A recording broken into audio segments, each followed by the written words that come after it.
ऋग्वेद के मंडल नंबर 10 और सूक्त नंबर 90। अब श्लोक नंबर 16 में अंतिम ये दास व्याख्या करता है। जो देवा माने भक्तात्माएं अयगम अधूरी गलत धार्मिक पूजा के स्थान पर यज्ञ सत भक्ति धार्मिक कर्म के आधार पर यजंत पूजा करते हैं, अर्थात विधिवत साधना शास्त्र अनुकूल करते हैं। तानी माने वे, धर्माणी माने धार्मिक शक्ति संपन्न, प्रथमानी यानी मुख्य हैं, उत्तम है, सबसे सर्वश्रेष्ठ है। ते है वे ही वास्तव में महिमान महान शक्ति भक्ति शक्ति युक्त होकर जो सही विधिवत साधना करते हैं, उनमें नाम की कमाई आ जाती है, वो भक्ति से युक्त हो जाते हैं।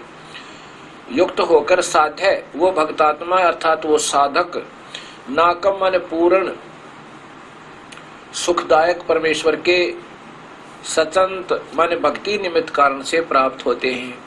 उस पूर्ण परमात्मा सतपुरुष को उस सत भक्ति के आधार पर उसको प्राप्त होते हैं।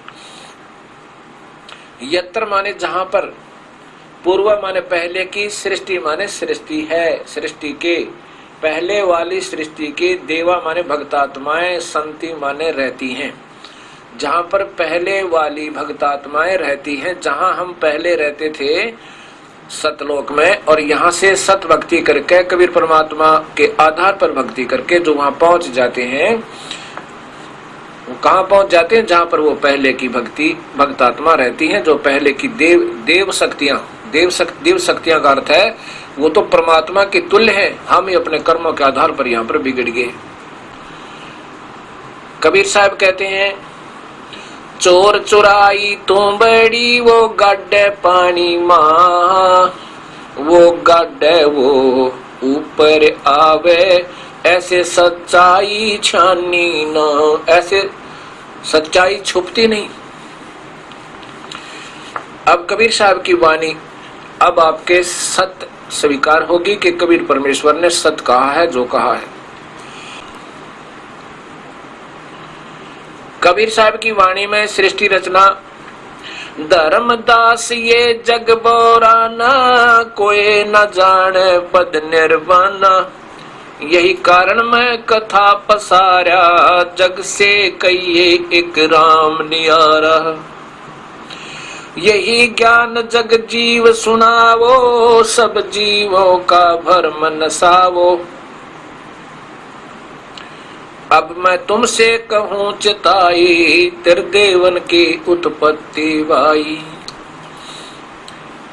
कबीर साहब अपनी प्रिय आत्मा धर्मदास जी से कहते हैं कि धर्मदास, अब मैं तुझे जो मार्ग बताऊंगा इसको कोई नहीं जानता, इसको कोई नहीं जानता। मैं जो आपको सत्य मार्ग बताने जा रहा हूं, इसलिए मैंने ये तुम्हें कथा बताई, सृष्टि रचना सुनाई। क्या कहा? यही कारण मैं कथा पसारा, जग से कहिए एक राम नियारा। इसलिए मैंने ये सृष्टि रचना आपको बताई है कि वो परमात्मा इन सबसे भिन्न है। अब इन तीनों देवता ब्रह्मा विष्णु महेश का जन्म बताता हूं, इनकी उत्पत्ति कैसे हुई। अब मैं तुमसे कहूँ चिताई, त्रिदेवन की उत्पत्ति भाई, कुछ संक्षेप कहूँ गहुराई, सब संशय तुमरे मिट जाई। अब इन तीनों देवता ब्रह्मा विष्णु महेश की उत्पत्ति आपको बताता हूँ, और जिससे आपके सब संशय निवारण हो जाएंगे।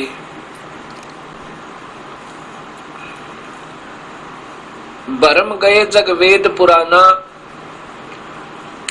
आदि राम का भेद नहीं जाना।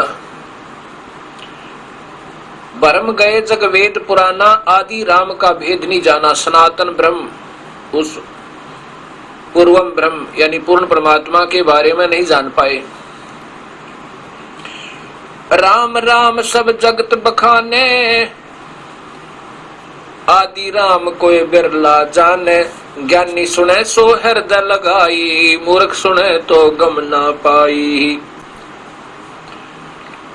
कबीर साहब कहते हैं कि धर्मदास, इस सत्य कथा को सुनकर बुद्धिजीवी तो तेरे पास आ जाएंगे और तेरी बात को माना करेंगे और अपना उपदेश लेके उन अज्ञानी गुरुओं से पीछा छुटवा देंगे जो काल के जाल में बांधे हुए हैं अपनी मीठी मीठी बात बना के। गरीबनाथ जी कहते हैं, बीजक की बाता कहें बीजक ना ही आथ, ये पृथ्वी डोबन उत्तर रेखा का मीठी बात है। बीजक की बाता कहें बीजक ना ही पास, औरों को प्रमोद ही और अब पर जावन निराश। ये दूसरों को ज्ञान देते हैं मीठी मीठी बात बना के, लतीफेदार कथाएं सुना के, और ऐसे उन भोली आत्मा जो दर्शक होते हैं, श्रोता होते हैं, उनसे मीठी बात बनाई, कोई अच्छी लतीफेदार कथा सुनाई और वो फिर ऐसे ताड़ी बजाते हैं। और उससे ये नादान संत अपनी सत भक्ति मार्ग दर्शन का को सत्य मान लेते हैं कि हम जो बता रहे हैं वो बहुत सही है, क्योंकि मेरी लाखों की संख्या में मेरे अनुयायी हैं, मेरी बातों को स्वीकार कर रहे हैं, और इससे ही अपनी महिमा को वो सत्य मानते हैं और अपनी भक्ति मार्ग को भी सत्य मान लेते हैं। जो अंधे का हाथ और अंधे ने पकड़ रखा हो और पीछे लाखों की हजारों की लाइन लग जाए, एक दूसरे का हाथ पकड़े हुए जा रहे हैं, और आगे वाला अंधा जो है वो चतुर है, वो कहता आ जाओ, मुझे सब दिखाई देता है, तुम आ जाओ मेरे पीछे पीछे, चिंता मत करो। अब कोई आंखों वाला आके कहता भाई कहाँ लगा रखी है इतनी लंबी लाइन, कहाँ जा रहे हो तुम? वो पीछे वाले अनुयायी कहते हैं कि हम अपने गुरुदेव के पीछे पीछे जा रहे हैं, जो हमें रास्ता बता रहे हैं वो सही है। और वो आंखों वाला कहता है ये तो तुम उधर जा रहे हो, बहुत गलत रास्ते में, और बियाबान बहुत भयंकर वन है आगे, उसमें फंस जाओगे। वह कहते नहीं, हमारे गुरुजी हैं आगे आगे, उन्होंने सही रास्ता बता रखा, हम सभी जा रहे हैं, देखो ना कितने जा रहे हैं। अब कबीर साहब कहते हैं, जग सारा रोगिया रे, जिन सतगुरु वेद न जाण्या, जग सारा रोगिया रे, जग सारा रोगिया रे, जिन सतगुरु वेद न जाण्या, जग सारा रोगिया रे। जन्म मरण का रोग लगा है या तृष्णा बढ़ रही खासी, जन्म मरण का रोग लगा है तृष्णा बढ़ रही खासी, आवागमन की डोर गले में पड़ी काल की फांसी, जग सारा रोगिया रे, जिन सतगुरु वेद न जाण्या, जग सारा रोगिया रे। साचा सतगुरु कोई न पूज, झूठे जगपतियासी, साचा सतगुरु कोई न पूज, झूठे जगपतियासी। अंधे की बागई अंधे न ये मार्ग कौन बतासी, जग सारा रोगिया रे, जिन सतगुरु वेद न जाण्या, जग सारा रोगिया रे। देखा देखी गुरु शिष्य बन गए, किया न तत्व विचारा, देखा देखी गुरु शिष्य बन गए, किया न तत्व विचारा। गुरु शिष्य दोनों के सिर पे काल ठोके पंजारा, जग सारा रोगिया रे, जिन सतगुरु वेद न जाण्या, जग सारा रोगिया रे, जग सारा रोगिया रे, जिन सतगुरु वेद न जाण्या, जग सारा रोगिया रे। सार सबद सर जीवन बूटी गस गस अंग लगावे। सार सबद सर जीवन बूटी गस गस अंग लगावे। कह कबीर तुम सत कर मानो ये जन्म मरण मिट जावे। जग सारा रोगिया रे जिन सतगुरु वेद न जाड़ा। जग सारा रोगिया रे। कबीर साहब कहते हैं जग सारा रोगिया रे। जग सारा रोगिया रे जिन सतगुरु वैद न जाना। जग सारा रोगिया रे। कौन सा रोग है? जन्म मरण का रोग लगा ये तृष्णा बढ़ रही खांसी आवागमन की, अर्थात आना और जाना। स्वर्ग गए फिर नरक गए, फिर 84 लाख दुनियों में, फिर बैकुंठ गए, फिर नरक गए, फिर 84 लाख दुनियों। ये आवागमन की डोर गले में या कर्म रूपी डोर बांध रखी है काल ने, या बड़ी काल की फांसी। इस काल ने सबको फांसी डाल रखी है और ये काल स्वयं भी जन्म मरण में है। और ब्रह्मा विष्णु महेश इस काल के पुत्र हैं। और जिस शिव जी को मृत्युंजय लिखा है, जो अमर और अविनाशी, जिसने मृत्यु जीत रखी, बताओ उनका पिता भी मृत्यु में है, वो स्वयं स्वीकार करता है। और अनजानपने में गीता जी को भगवान श्री कृष्ण के मुखारविंद से बोला हुआ मानते हैं। मुख तो श्री कृष्ण जी का था, लेकिन बोलने वाली शक्ति काल था। और कृष्ण जी के ऊपर उसको इष्ट मान के कितने पंथ हैं गिनती नहीं। राम और श्री कृष्ण, श्री राम और श्री कृष्ण ये भगवान विष्णु थे, यानी उन्हीं के सीधे अवतार थे। बाकी जो परशुराम आदि हैं ये उनके वहां से भेजे हुए अपनी शक्ति लेकर आए हुए थे। वो स्वयं नहीं थे, उन्हीं का आदेश लेकर के आए थे। श्री राम और श्री कृष्ण इसको विष्णु जी का अवतार मानते हैं। और विष्णु जी को, श्री कृष्ण जी को प्रमुख मानकर, सर्वस्व मानकर, सारी सर्वशक्तिमान मान करके अभक्त आत्माओं को मार्गदर्शन करते हैं। जिसमें कौन कौन से पंथ हैं? श्री ये हंसादेश वाले बालेश्वर जी, सतपाल जी और सुधांशु जी, शिव जी को मृत्युंजय मान के इस 3 लोग के नासवान भगवान को, जो स्वयं देवी भागवत महापुराण में स्वयं स्वीकार करते हैं कि हम तो नासवान हैं और जन्म और मरण के अंदर हैं, हम नित्य नहीं, अविनाशी नहीं है। और श्री आसाराम जी, मुरारी बापू जी। अब ये कुछ हंस जो महापुरुष हैं जिनका आज बोल वाला है। और दूसरा राधा स्वामी पंथ है। वो महिमा तो गाते हैं सतपुरुष और सतलोक और सचखंड की। उनके किसी भी संत ने सचखंड नहीं देखा और ना ही वो परमात्मा देखा कैसा है। और जिन्होंने देखा उन्होंने बताया वो आकार में है, और वेद बताते हैं वो आकार में है। आंखों देखे संत गरीबदास जी, धर्मदास जी, गुरु नानक देव जी, नामदेव जी, दादू साहेब और मुल्कदास जी, उन्होंने बताया कि वो सतलोक में रहने वाला कबीर परमेश्वर है, जो जुल्हा बनकर काशी में आया था। यहाँ उसने अपना अन्य रूप, अपने तेज को छुपा के और ऊपर एक चोला बनाया था नूर का। उसके एक रूम कूप के ऊपर वहां सतलोक में इतना रोशनी है उस परमेश्वर कबीर साहब की कि एक रूम कूप में करोड़ सूर्य करोड़ चंद्रमा दोनों मिला जाए, उनकी रोशनी भी फीकी पड़ जावे एक रोम कूप के यानी रोशनी के तुल में। अब यहां देखिए, ये बताते तो वही हैं, लेकिन इनको स्वयं कोई दर्शन नहीं है, इसलिए फिर गोल बोल कर देते हैं। ये है महाराज दर्शन सिंह जी। ये महाराज जी कृपाल जी के शिष्य हुए।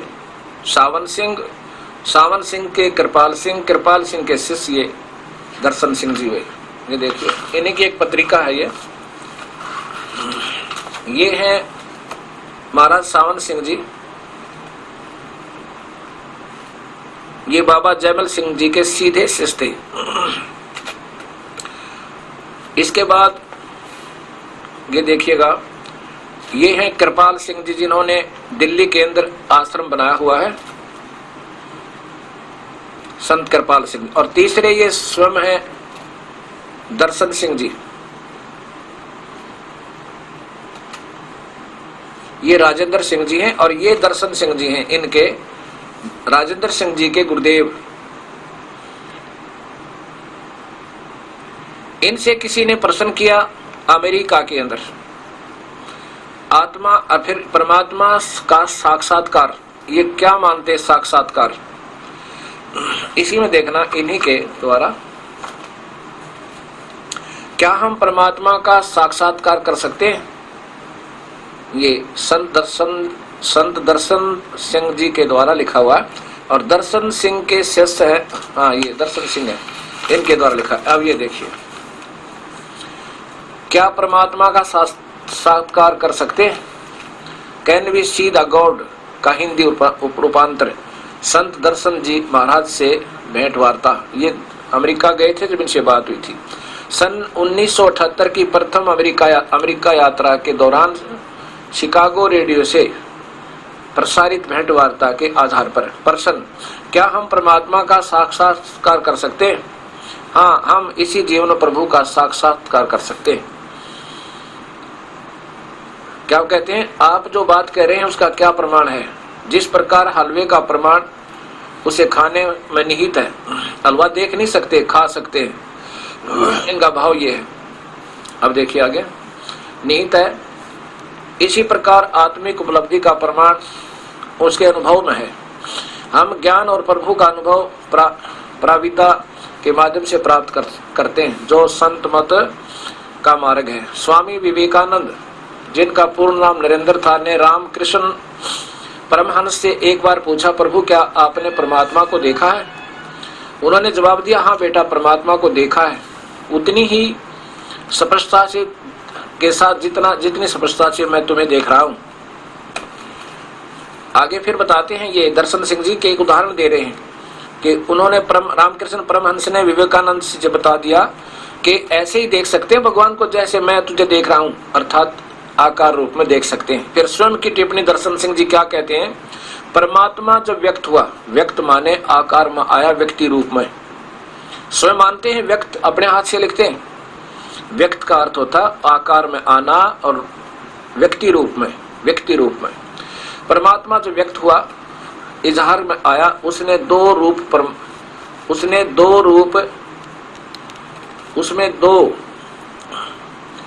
रूप परमात्मा का प्रकाश और मंडलों का राग, ये क्या मानते हैं? धारण किए। परमात्मा का यही रूप मानते हैं कि वो प्रकाश और बस कुछ उसमें सुनाई देव नाद, आकार नहीं मानते, कोई रूप है उसका। सिद्धांतों के संपर्क, क्या इन दो सिद्धांतों के से संपर्क स्थापित कर केवल हम परमात्मा को देख ही सकते हैं, वरन हम उसके रूबरू बातचीत भी कर सकते हैं। अब फिर देखिएगा, थोड़ा पीछे करो, देखिएगा, अब अच्छी तरह पढ़ो। परमात्मा जब व्यक्त हुआ, उसने दो रूप, परमात्मा का प्रकाश और मंडलों का नाद, यानी उसका अब मनुष्य रूप नहीं बता रहे, केवल प्रकाश और आवाज, नाद, शब्द, इन दो सिद्धांतों के संपर्क स्थापित करके न केवल हम परमात्मा को देख ही सकते हैं, वरन हम उनसे रूबरू बातचीत भी कर सकते हैं। अर्थात आकार नहीं है, प्रकाश देख सकते हैं, उसकी आवाज जो आती है थोड़ी थोड़ी ध्वनात्मक, वो सुन सकते हैं, उसका दर्शन, मार्गदर्शन भी पा सकते हैं और अंत में उसमें अभेद भी हो सकते हैं। प्रश्न, परमात्मा किस देखने में कैसा है? क्या बताते हैं? परमात्मा आकार रहित है। ये उत्तर है दर्शन सिंह जी का, जो राधा स्वामी कृपाल जी वाली परंपरा से है। उत्तर है निराकार, आकार रहित है अर्थात निराकार है। परमात्मा पूर्ण ज्योत, पूर्ण प्रकाश, मूलभूत प्रभा, तेज है। बस परमात्मा का ज्योति पुंज अवर्णनीय है। और आगे देखना है, स्वयं कहते हैं एक रूम अवर्णनीय है। फिर भी शास्त्रों में बताया कि करोड़ों सूर्य चंद्र एक प्रकाश उसके एक रोम के प्रकाश के तुलना नहीं कर सकता। परमात्मा को उसके मूलभूत ज्योत स्वरूप में देखना भी संभव है। जब हम रूहानियत की सबसे ऊंची अवस्था में पहुंच जाएं, ये अंतिम स्थिति है कि प्रकाश देख लिया, ज्योत स्वरूप देख लिया। ये काल है ज्योत स्वरूप निरंजन, ये काल है। इन्होंने अभी तक काल ही के दर्शन किए हैं और कुछ नहीं। एक तरफ तो कहते हैं उनकी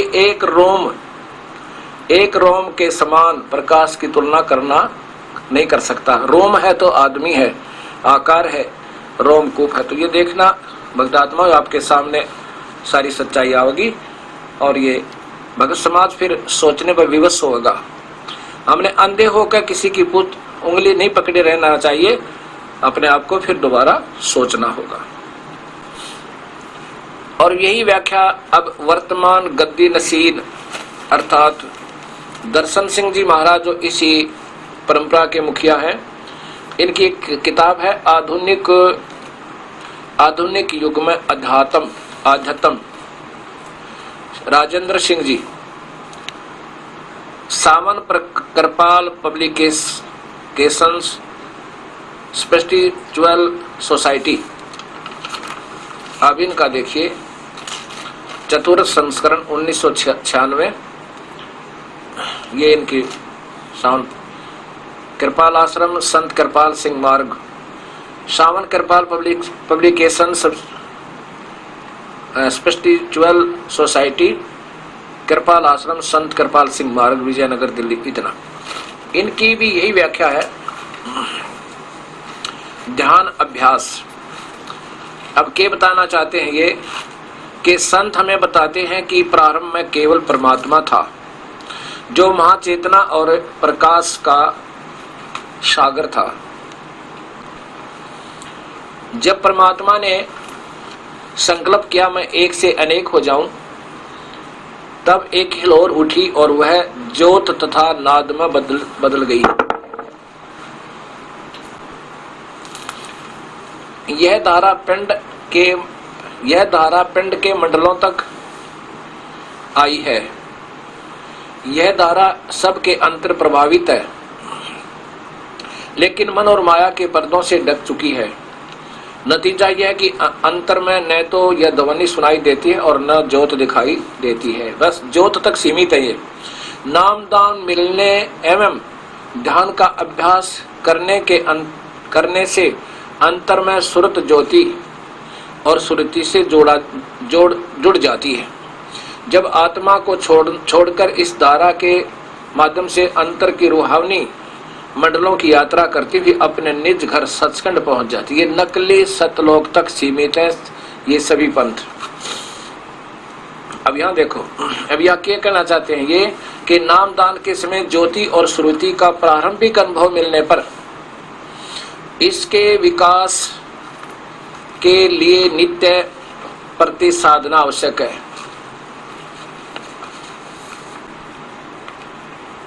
अब ये सभी पंथ चाहते तो हैं कि हम सतमार्ग दर्शन करें और समझाओ भक्ति मार्ग, परंतु ये स्वयं ही अधूरे हैं बेचारे। ये क्या बताएंगे सबको। यही काल ने कहा था कि मैं 12 पंथ नकली चलाऊंगा,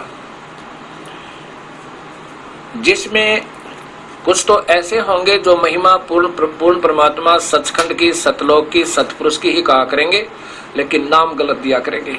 उनको पूर्ण व्याख्या नहीं होगी और लाखों की संख्या में उन भक्त आत्माओं को अपने पीछे लगा लेंगे।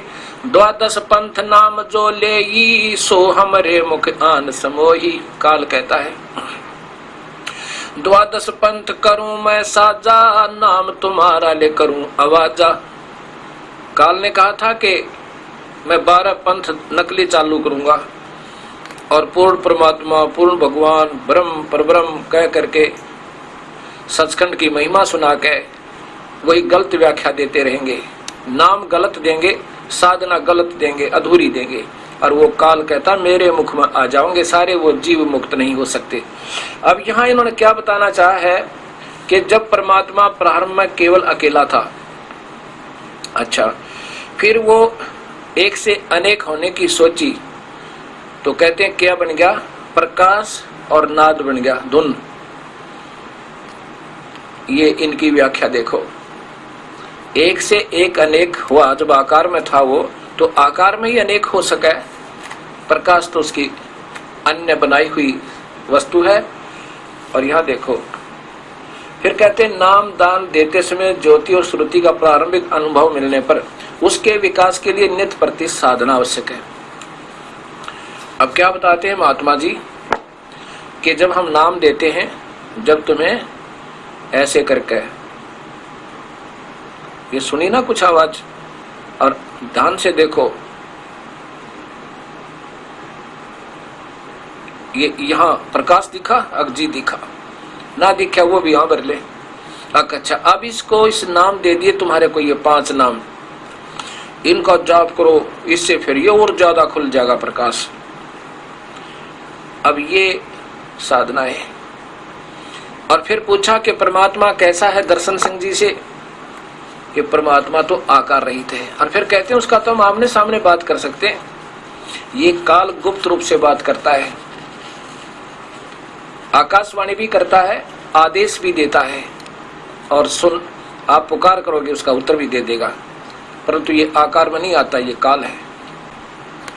और स्वयं कहते हैं जब ये आकार में आया, परमात्मा व्यक्त हुआ, यानी गोलमोल कर देते हैं, कोई समझ ना सके।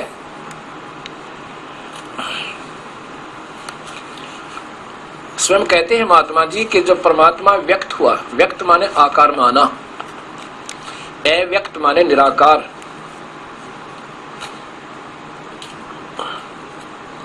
जब परमात्मा व्यक्त हुआ, व्यक्त माने आकार में आया, और फिर स्वयं कहते हैं परमात्मा आकार रहित है, निराकार है।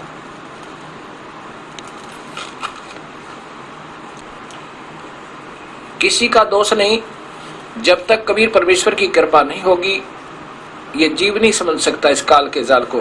ये अकेले ही नहीं, ये पंथ, अब देखिएगा, आर्य धर्म के प्रवर्तक, आर्य समाज के प्रवर्तक महर्षि दयानंद जी के द्वारा रचित, अपनी सोच के आधार पर, अपने ही नियमों के आधार पर लगाई अटकलों से सत्यार्थ प्रकाश की रचना।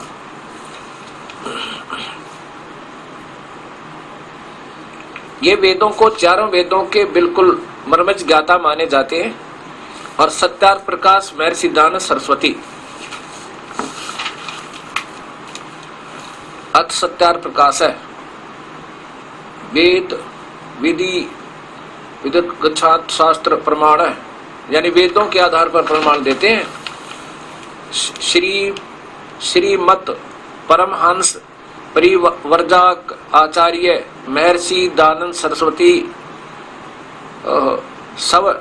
स्वरचित, अपनी स्वामी वितरित, सर्वथा राज नियम नियोजित है, वैदिक पुस्तक प्रकाशक है, वैदिक पुस्तकालय दयानंद आश्रम केसरगंज अजमेर।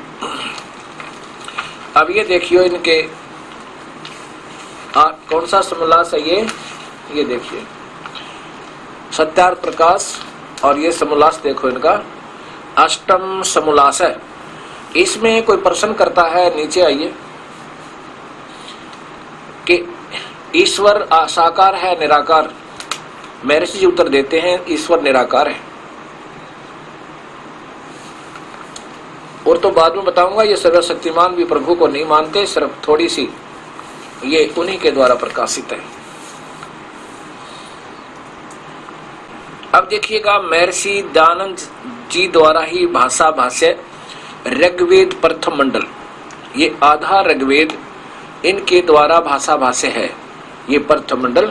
इसमें जब ये प्रारंभ करते हैं, इस पवित्र ग्रंथ का टीका करने लगते हैं, भाषा भाष्य करते हैं, प्रकाशक है सर्वदेशिक आर्य प्रतिनिधि सभा, महर्षि दयानंद भवन, रामलीला मैदान, नई दिल्ली। ये देखिए ओम अथ ऋग्वेद भाषा भाष्य, प्रथम मंडल, प्रथम सूक्त। अग्नि शब्द से प्रारंभ होता है, अग्नि। और ये देखियो नीचे विशेष व्याख्या देते हैं महात्मा जी। ये तो दो, इन्होंने इस एक श्लोक की दो प्रकार व्याख्या की है कि ऐसा भी हो सकता है या ऐसा भी हो सकता है। तो विद्वान की विद्वता आप समझ लेना, जब स्वयं निर्णायक टीका नहीं कर पा रहे। आगे देखो ये क्या कहना चाहते हैं। यहाँ अग्नि शब्द के दो अर्थ करने प्रमाण है कि इंद्रम मित्रम।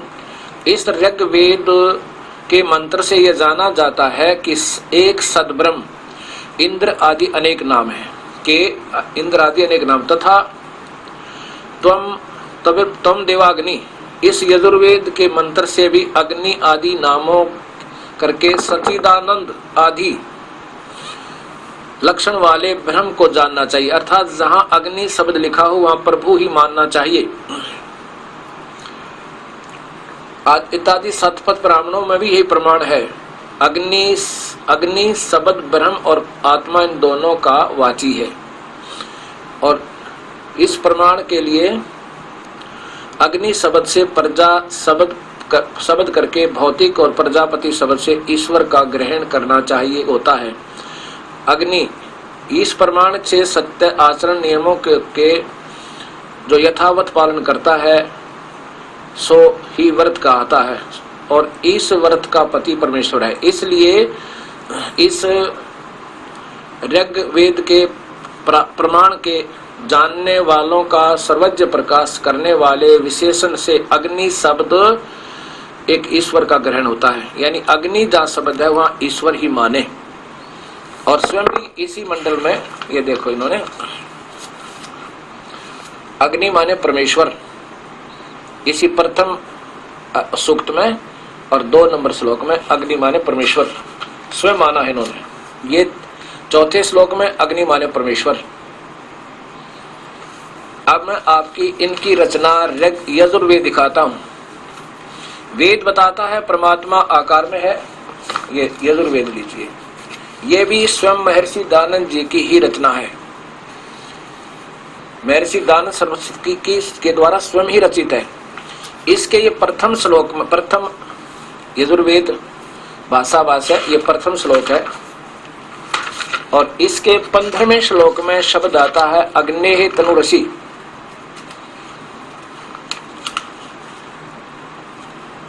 ये 12 है। यजुर्वेद महर्षि दयानंद जी द्वारा भाषा भाष्य श्लोक प्रथम अध्याय का श्लोक नंबर 15 में आप देखिए स्पष्ट है। अग्नेः तनुअसि वाच विसर्जने देवः वितय तवास ग्रहणामि बृहत ग्रावा असि वांस्पत इदम देवेभ्यः हवि समीस्व सुसीम समीस्व हविकृत। यही हविष्कृत है। ये इसकी संस्कृत बनती है। इसमें सीधा ही अर्थ है अग्नेः तनुरसि। ये आपके सामने है अग्नेः तनुरसि। परमात्मा सशरीर है। यहाँ पर अग्नि शब्द का कोई अर्थ ही लिखना छोड़ दिया इस पूरे के पूरे वाक्य का।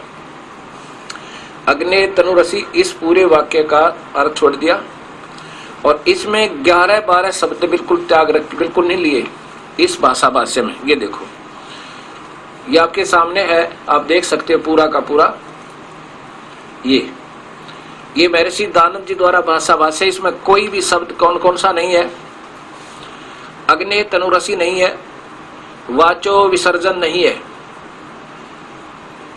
और फिर ये 11-12 शब्द छोड़ दिए, गोल बोल कर दिया कि पहले तो अग्नि शब्द को कह रहा हूं कि भगवान मानो, और यहाँ भगवान का शरीर लिखा है वो आकार में है।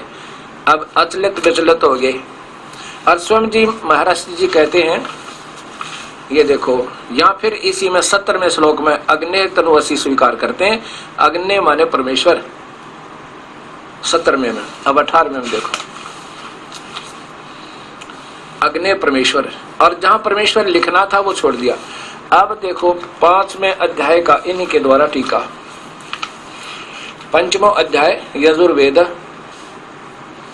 ये यजुर्वेद ही चल रहा है, यजुर्वेद भाषा भाष्य, और ये अथ 5वां अध्याय आरंभ। अब नीचे देखो, अग्नि तनुरसी, ये फिर आ गया। अब कहां तक छुपा हुआ है? अब यहां इन्होंने गोलमोल करना पड़ा इसका। क्या लिखा? हे मनुष्यो, अग्नि तनुरसी लिखना था, भगवान सशरीर है, परमेश्वर सशरीर है, यहां परमेश्वर लिख देते। अग्नि, हे मनुष्यो, तुम लोग जैसे मैं हवि अग्नि, विजुली विद्युत प्रसिद्ध रूप अग्नि के तनु शरीर के समान, तनु माने शरीर, असी माने है, और यहाँ अग्नि के जगह परमेश्वर लिख देते, बस दूसरी बातें नहीं थी, सारा ठीक हो जाता। लेकिन कैसे लिख देते? क्योंकि स्वयं फंस गए पहले सत्यार्थ प्रकाश की रचना करके। ये कालीन महापुरुषों को ऐसे फंसा लेता, विद्वान पुरुषों को, पुण्यात्माओं को, जो चाहती हैं समाज को कुछ दें, लेकिन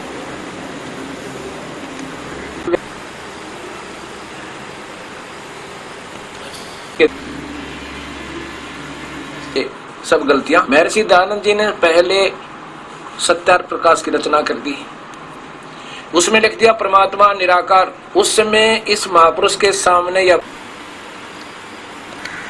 सबकी बुद्धि अपने हाथ में रखता हूं। इन्होंने वेदों को ज्यादा नहीं पढ़ा, मोटा मोटा देखा था जब सत्यार्थ प्रकाश की रचना कर दी। इसके सामने ये आने ही नहीं दिए श्लोक, और जब इनके हाथ बंद गए और सत्यार्थ प्रकाश में हो गया, सब जगह भगत समाज में पहुंच चुका था, उस समय ये मजबूर हो गए। फिर इन्होंने भाषा भाष्य प्रारंभ किया। फिर ये कैसे लिखते परमात्मा आकार में, मजबूर हो गए। वेद बताता है वो आकार में कहीं और है। इसी यजुर्वेद के अब 40वें अध्याय में आप देखो, जैसे पहले भी मैंने दिखा था, इन्हीं के द्वारा भाषा भाष्य है कि वो परमात्मा तो गुप्त है जो पूर्ण ब्रह्म है, और वो आकार में है। आकार में वेद बता रहे हैं, और यजुर्वेद ही बताता है वो कबीर परमेश्वर है। अब देखो इस 40वें अध्याय का वही 17वां श्लोक देखिएगा।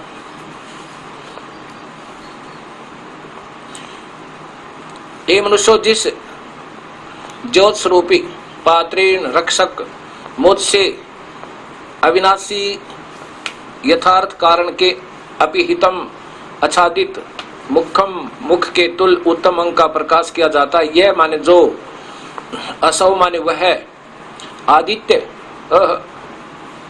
आदित्य प्राण व वायुमंडल, आगे लो,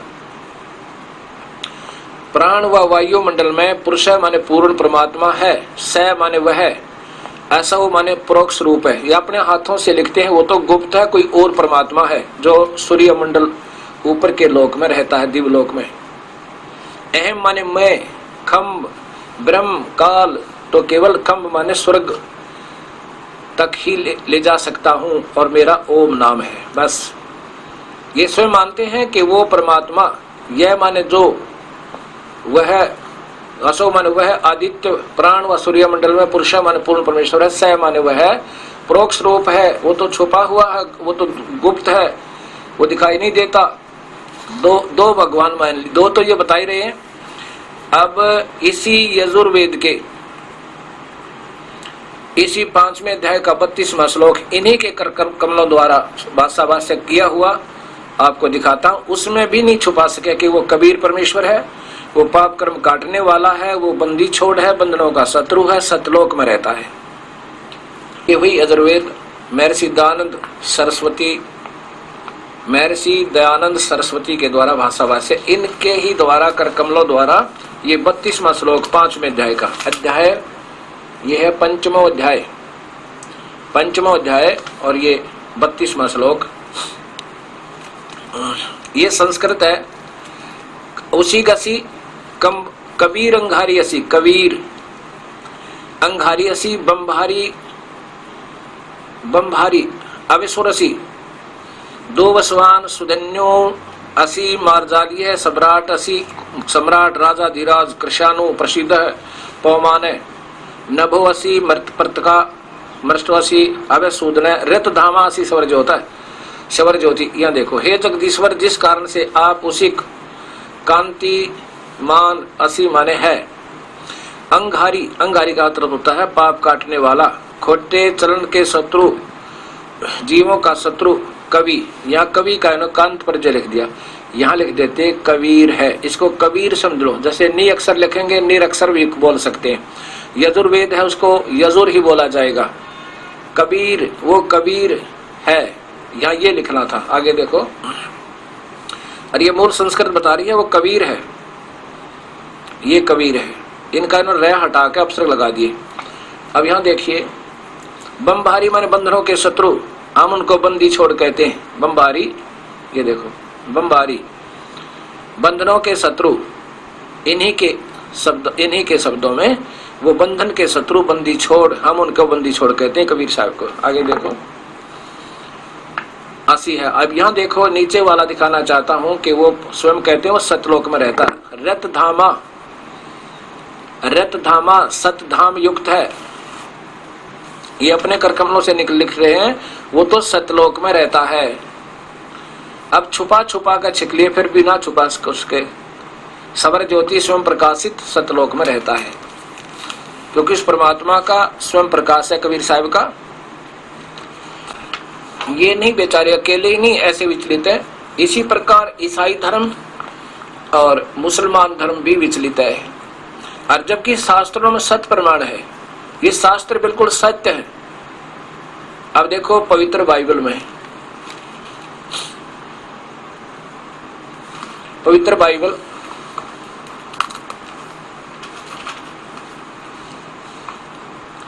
नीचे इंडिया बाइबल लिटरेचर 67 बरका रोड किलपक मद्रास दूरभाष इतना। और ये कौन प्रकाशक, इनके ऊपर देखिएगा, the holy Bible revised edition Hindi, पुराने नियमों की पुस्तिका सूची पत्रिका। अब इसमें क्या लिखा है कि परमात्मा ने 6 दिन में, पहले दिन में ये रचना उत्पत्ति विश्व की सृष्टि। यहाँ देखो, सृष्टि का के 7 दिन, पहला दिन, पहले दिन में जो रचा, फिर नीचे देखो ये दूसरा दिन जो रचा, तीसरे दिन में जो रचा, ये ऐसा लिखा है। और ये चौथे दिन में जो रचा। अब 5वां दिन देखो, ये 5वें दिन में जो रचा। अब ये 6ठा दिन, 6ठे दिन में जो रचा। अब यहां देखिए नीचे को, फिर परमेश्वर ने कहा कि हम मनुष्य को सबको रचकर मनुष्य की रचना की। परमेश्वर ने कहा कि हम मनुष्य को अपने स्वरूप के अनुसार अपनी समानता में बनाएं, और वे समुद्र की मछलियों और आकाश के पक्षियों और घरेलू पशुओं और सारी पृथ्वी पर और सब रेंगने वाले जीवों पर जो पृथ्वी पर रेंगते हैं अधिकार रखें, यानी उनसे वो तगड़ा होवे, समझवान होवे। तब परमेश्वर ने मनुष्य को अपने स्वरूप के अनुसार उत्पन्न किया। मनुष्य, इसलिए परमात्मा मनुष्य जैसा है। अपने ही स्वरूप के अनुसार परमेश्वर ने उसको उत्पन्न किया, और वह नर और नारी करके उसने मनुष्यों की सृष्टि की। बताए के कमी छोड़ दी शास्त्रों ने, शास्त्र बिल्कुल स्पष्ट है। फिर परमेश्वर ने उनसे कहा, सुनो, किनको? मनुष्य से, जितने बीज वाले छोटे छोटे पेड़ सारी पृथ्वी के ऊपर हैं और जितने वृक्षों में बीज वाले फल होते हैं, वे सब मैंने तुमको दिए हैं, वे तुम्हारे भोजन के लिए हैं। और जितने पृथ्वी के पशु और आकाश के पक्षी और पृथ्वी पर रेंगने वाले जंतु हैं, उनमें जिनमें जीवन के प्राण हैं, उन सब के लिए खाने के लिए मैंने सब हरे हरे छोटे पेड़ दिए हैं। और वैसा ही होगा। इसमें परमात्मा ने फिर देखो कहीं नहीं लिख रहा क्या मनुष्यों को मांस खाओ, बकरे काटो, गौ खाओ, गधे खाओ, कहीं लिखा है मालिक ने? ये उस परमेश्वर का आदेश है। आगे जो कुरानों में आदेश है वो उनके फरिश्तों, काल के फरिश्तों के और काल के आदेश है, ये इस मालिक के नहीं। इसलिए वो जो आगे इसके विरुद्ध किया जा रहा है वो काल के लोक में ही रहेंगे और इस भगवान के दोषी है। अब यहाँ 7वां दिन विश्राम किया। परमात्मा ने 7वें दिन ये सब कुछ रच के और समाप्त किया, अपना विश्राम किया। अब इसका मुसलमान धर्म के अंदर कुरान शरीफ एक उत्तम शास्त्र माना जाता है, वो दिखाता हूं। अब भक्त समाज देखिएगा, ये कुरान शरीफ, अब इस सत शास्त्र को देखकर पढ़कर सभी धर्मों को दोबारा सोचना होगा। ये भूलना होगा कि हम न्यारे हैं, भिन्न भिन्न हैं। यह हमारा प्रभु कोई भिन्न है, एक ही परमात्मा है, हम उसी के बच्चे हैं। ये काल हम सबको भ्रमित करा, वो निराकार भगवान जो अव्यक्त कहलाता है, जिसको सभी उसी की महिमा गाने वाले संत भी विचलित है, चाहे वो कबीर पंथी है, चाहे गरीबदास पंथी है, और चाहे घीसा पंथी है, चाहे मोहम्मद साहिब के मानने वाले, चाहे ईसा जी के मानने वाले, और चाहे हिंदू समाज, अभी तक सबको गुमराह किया हुआ है। क्योंकि ये दास भी मेरे गुरुदेव जो कभी स्वामी रामदेवानंद जी महाराज कबीर साहिब के अनुयायी होते हुए गरीबदास जी, क्योंकि गरीबदास जी भी हमारे एक अनमोल रतन हैं, क्योंकि उनको कबीर परमात्मा ने सीधा धर्मदास की तरह आकर दर्शन दिए थे, और उन्होंने जो एक सत शास्त्र की ग्रंथ साहिब की रचना की, वो उनके अनुसार साधना करते और कराते थे, लेकिन उनकी सही नहीं सुना किसी ने। वो कहते थे लेकिन कोई मानता नहीं था। इस दास के ऊपर ऐसा असर किया उन्होंने, ऐसी रजा बख्शी कि जो उन्होंने कहा वो सत्य मानकर फिर इनको देखा सभी शास्त्रों को, फिर ये अनमोल रतन मुझे दे गए। अब मैं पहले गरीबदास जी के अनुयायियों से बहुत मिला, वो कोई तो भागवते वसुदेव नाम देते हैं, कोई ओम नमः शिवाय। ये दास गया एक बार पंजाब के अंदर रत्तेवाल स्थान, जो कि गरीबदास जी की परंपरा में एक परम आदरणीय हंस संत पूरी वाले हुए हैं, उनका मुख्य स्थान माना जाता है वहां पर। और वहां के उसमें प्रबंधक संत श्री ब्रह्मानंद जी वयोवृद्ध, उनकी आयु लगभग 76 से ऊपर आयु हो चुकी होगी मेरे अंदाजे से उस समय वो, और एक नंबर के संत माने जाते थे। वो केवल जो उनके अनुयायी जो संत बन गए उनको तो सोहम नाम देते थे, अन्य गृहस्थियों को ओम नमः शिवाय, ओम नमः शिवाय या भागवते वासुदेवाय नमः, ओम नमः भागवते वासुदेव, भगवते वासुदेव, ऐसा क्यों देते थे? कहते गृहस्थियों को तो ये ओम नमः शिवाय या ओम भागवते वासुदेवाय नमः, और संतों को केवल सोहम। और अन्य कोई ओम और सोहम देते हैं, कोई मौखिक जाप बताता है, लेकिन गरीबदास जी कहते हैं कि ओम सोहम, ओ सोहम अक्षर खंड है भाई, और सोहम ऊपर और है सत सुकृत एक नाम, जब तक वो नहीं मिलेगा ओम सोहम बाद विवादा। तो ये अभी तक नहीं सोच पा रहे कि इस ग्रंथों में लिखा क्या है और हम करवा और कर क्या रहे हैं।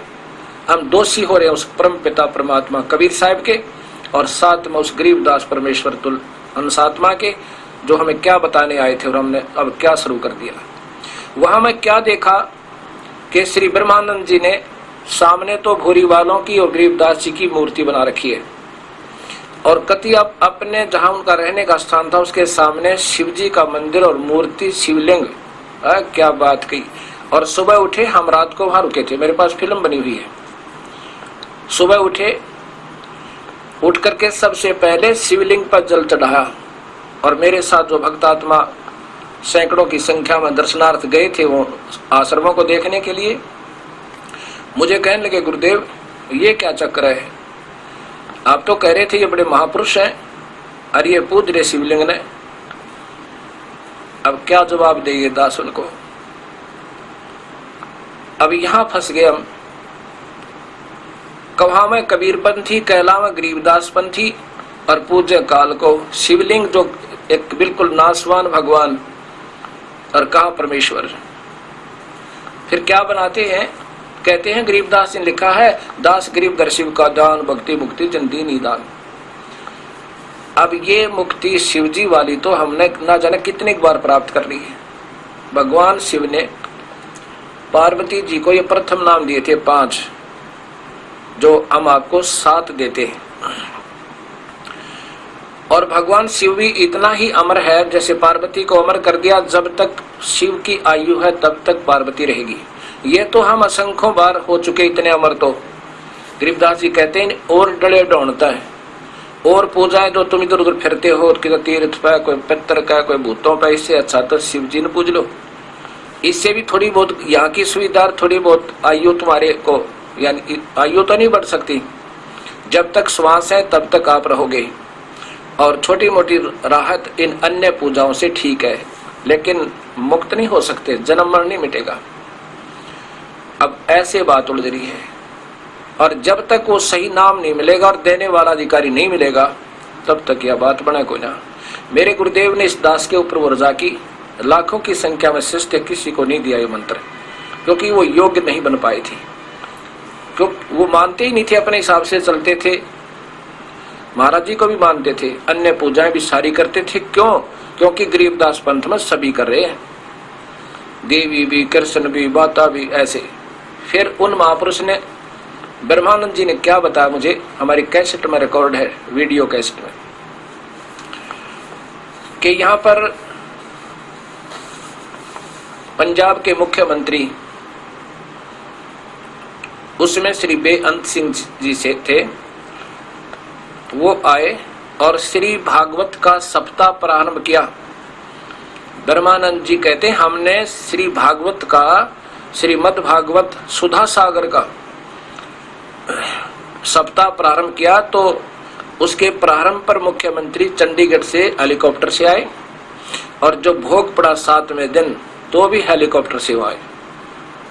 बताओ, अब ये महात्मा और कबीर पंथी यानी गरीबदास जी का और पाठ करें देवी भागवत, इसका श्रीमद् भागवत का, केवल कृष्ण जी ताई का, विष्णु जग तक की महिमा का गुणगान कर रहे हैं पूरे पंजाब में। ये दास कौन का है, 100 वहां पर आश्रम है, लेकिन केवल काल तक की पूजा, सोहम जाप अमर नहीं भाई। कबीर साहब कहते हैं सोहम सोहम जप मरे व्यर्था जन्म गवाया, और सार शब्द मुक्ति का दाता वाह का भेद नहीं पाया। एक भक्त ने कहा कि गरीबदास जी ने कहा कि सतगुरु सोहम नाम दे गुर्द बिरज विस्तार, और बिन सोहम सीझे नहीं वो मूल मंत्र निजसार। यही तो वो बात है, समझेंगे तब बात बनेगी। सबसे पहले ओम नाम चलेगा, ये पार ब्रह्म की यानी ब्रह्म की कमाई है ओम नाम से, इसको यहाँ छोड़ देंगे। फिर ऊपर की जो पार ब्रह्म की कमाई है, और वो भी अधिकारी संत देव है, ये कोई भी नहीं दे सकता इसको। जो कृष्ण को पार ब्रह्म मानने वाले और सोहम मंत्र देते हैं, वो तो वैसे ही नहीं, वो तो तहसीलदार होकर, तहसीलदार भी नहीं कह सकते उनको, और मोर मारा मुख्यमंत्री की।